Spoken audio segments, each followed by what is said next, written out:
สวัสดีค่ะเพื่อนๆทุกท่านค่ะกิจกรรมกวาดใบไม้ของเรานะคะก่อนกลับบ้านทุกวันนะคะช่วง4 โมงเย็นถึง6 โมงเย็นนะคะก็แล้วแต่ว่าวันไหนใบไม้จะมากจะน้อยเนาะก็กวาดเสร็จเร็วกวาดเสร็จช้านะคะก็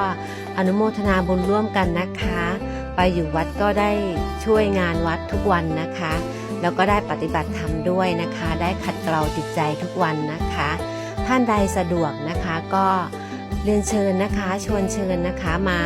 ปฏิบัติธรรมที่วัดมเหยงกันนะคะเพราะว่าเป็นสถานที่ที่สัปปายะมากๆค่ะเหมาะและคู่ควรกับการปฏิบัติมากๆค่ะเพื่อนๆนะคะก็อนุโมทนาบุญร่วมกันนะคะ